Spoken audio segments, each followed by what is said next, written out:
On en reparle ici comme ailleurs. Pourquoi ne pas opter, si vous n'avez pas encore fait votre liste, là je m'adresse aux plus jeunes et aux parents qui sont chargés de satisfaire cette liste-là, pourquoi ne pas opter pour des jeux écolos? Isabelle Boulot vous a justement trouvé des jeux qui viennent en plus de remporter un concours organisé par la Fédération française des industries du jouet. C'est le top du top, regardez.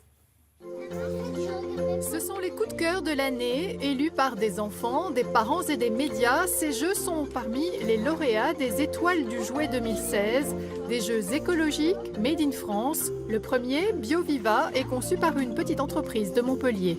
Le principe de ce jeu est de découvrir des tas de choses sur la nature et d'identifier des lieux sur le planisphère. Il y a 3 types d'épreuves. Une épreuve de questions sur la nature en général, une épreuve de géolocalisation où on doit découvrir des lieux, et une 3e épreuve où on doit faire deviner des animaux grâce à des pictogrammes. Notre philosophie, c'est d'aider les petits et les grands à prendre conscience de l'intérêt à préserver l'environnement. Le jeu est le meilleur vecteur pour ça, puisqu'il permet d'apprendre tout en s'amusant. Nos jeux sont écologiques car ils sont éco-conçus. Nous n'utilisons pas dans nos jeux de produits issus de la pétrochimie. Nous utilisons des encres à base végétale. Nous maximisons les formats de papier pour éviter les chutes inutiles. Il n'y a ni pile ni colle dans nos jeux. Tous les papiers utilisés sont des papiers recyclés issus de forêts durablement gérées. Autre lauréat des Étoiles du Jouet, le jeu de construction Clip-It, conçu par 2 architectes, eux aussi montpelliérains. Notre petit jeu, c'est une petite pince en plastique recyclé qui va permettre d'assembler tous les bouchons les uns avec les autres, les bouchons d'usage courant comme le lait, le soda, etc. et de pouvoir faire des fresques en tout genre. On a notamment sorti un clip 3D qui, lui, va permettre de dessiner en 3 dimensions. C'est écologique parce que, d'une part, les clips sont faits 100% à partir de bouchons recyclés. Et d'autre part, on va faire ce qu'on appelle du surcyclage, c'est-à-dire qu'on va donner une nouvelle vie à un objet qui est destiné à partir à la poubelle. On parle ici du bouchon. Au lieu de le jeter, à la fin de son usage, on l'utilise comme un jeu. Et on va assembler les bouchons les uns avec les autres avec nos clips.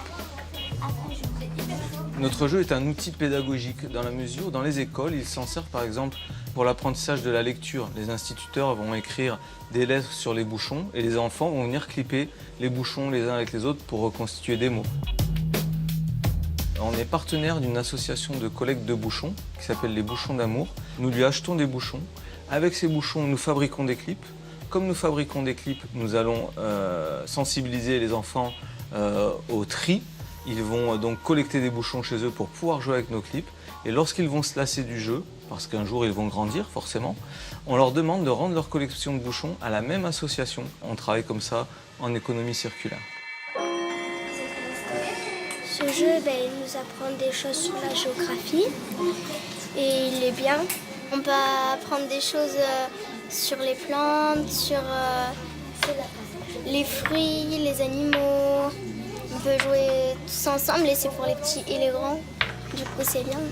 J'aime ce jeu parce qu'on peut construire, on peut créer tout ce qu'on veut avec des choses recyclables. On peut construire presque tout ce qui est magique. C'est un petit peu facile et après, c'est super bien. Dans la hotte du Père Noël, il ne devrait y avoir que des jeux écologiques comme cela, en plus made in France, et qui ne coûtent pas plus cher que la concurrence asiatique.